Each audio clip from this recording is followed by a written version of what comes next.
Did you hear Chris Dodd's genius idea today about health reform? Chris Dodd's genius idea about how to move forward, how to get it done?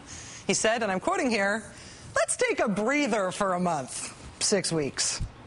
See, because if you give Republicans time, they'll come around. They'll feel embarrassed not supporting health reform. After 6 weeks to think about it, Orrin Hatch and Jim DeMint, they'll organize a "we get it now, let's support health reform" caucus. With all due respect to Senator Dodd, Republicans will never, ever, never, ever, ever, never, never, ever support this reform. Ever. Never. Why would they? Slowing it down this long and saying no to it this many times has reduced Democrats to zombies wandering around in circles, perking up only enough to occasionally try to kill each other. Another genius health reform idea being floated to see who'll shoot it down is to break the bill up into smaller, easy-to-swallow pieces. Just push through the things we can all agree on. Just push through the things that can pass. Who can eat a whole pie without slicing it up first, right? Besides me, I mean. New Jersey Democratic Congressman Bill Pascrell is reportedly trying to line up House Democrats with his plan to cut the bill into 3 or 4 smaller bills with, quote, ideas we can all agree on while providing tangible benefits to nearly all Americans. Things we can all agree on. Even the Republicans, you know, they would love to be constructive on health reform. Just give them something reasonable, and I'm sure they'll all line up and vote their conscience to make America a better place. This is not going to happen. Anything that depends on Republican votes to move forward is not a real plan to move forward. Democrats, just right here for a second. They are not going to vote with you. Never. No matter what you ask them to vote on in health reform. It is working for them to vote no. And when you keep waiting and stretching this out to try to give them more time to come around, you're giving them more time to make this even harder for you. They're not coming around, ever. If you want to keep your seats, if you want President Obama to be reelected, you have 2 options. One, the solution being floated today by Congressman Gerald Nadler and Henry Waxman, which is to pass the Senate bill, fix any problems with it through reconciliation, which is something that takes 51 votes. Or 2, you can kill the filibuster. Lower the number of senators it takes to overcome a filibuster. Make it not 60 anymore, but something less than that. Make it harder for the minority to thwart the will of the majority, since, handy chart here, they've been abusing that privilege in an unprecedented way. Senator Tom Harkin today said he's planning to introduce legislation to change the filibuster. It's something he's tried to do before. When his party was in the minority, it failed. But could it work now? We've heard conflicting opinions about that very issue from 2 lawmakers, both Democrats, appearing on this show this week on 2 consecutive nights. Did you notice this? This was Senator Debbie Stabenow 2 nights ago. As much as I would love to change this 60-vote rule and filibuster rule, it takes 2/3 of the Senate to be able to do that. So that's not realistic for us. 2/3 of the Senate, she says. But then here was what Congressman Barney Frank said about it last night. I don't like the filibuster. I think it should be a great crusade now to try and change that rule, which the Senate can do by a majority at the opening of the Senate. A majority? So would killing the filibuster take 2/3 of the Senate? Because that'll never happen. Or would it just take a majority, 51 votes? Because that could happen, maybe. And that would save health reform and everything else on the Democrats' agenda. This seems important.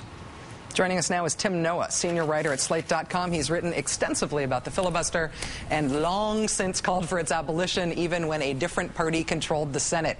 Tim, it's nice to see you. Thanks for joining us. Thank you for having me, Rachel. Help us set the record straight here. How many votes would it take to change the rules on filibustering? It's a bit like that old Saturday Night Live joke. They're both right. It's a floor wax and a dessert topping.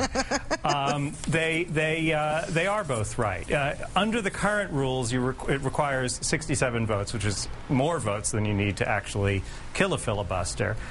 But there is this other thing called the respectable term for it is the constitutional option. The not respectable term for it is the nuclear option. And you'll recall that Senator Bill Frist, when he was the Republican majority leader in the Senate in 2005, threatened to use it against Democrats. And under the nuclear option, what the majority leader does, and he needs to have a vice president of his own party, which the Democrats do have in Joe Biden. Under the nuclear option, the vice president says, I hereby declare that the filibuster is unconstitutional. I am not bound by Senate rules because they were written before this Congress came into being. Every 2 years we get a new Congress, and I am wiping the slate clean. We can change these rules with a majority vote. Let's do it. Is that the option that Congressman Frank was proposing, or is that yet a third idea? No, this is the simple majority. This is the way you get rid of a filibuster, with a simple majority. Now, the thing about the nuclear option is, Dick Cheney was the vice president. If there's something called a nuclear option and Dick Cheney didn't go for it, that tells you how dangerous it really is. It is problematic because the Senate is a body that operates on the principle of unanimous consent. You have to get unanimous consent to go to the bathroom in the Senate. And if you make the minority too angry, it can retaliate by shutting things down in all kinds of exasperating ways. We got a glimpse of that during the health care debate when Bernie Sanders introduced an amendment proposing a single-payer solution to the health care crisis. It was a totally symbolic amendment. But Senator Jim Coburn got a little persnickety, and when they asked unanimous consent to bypass the reading of the bill, Coburn said, "Hell no."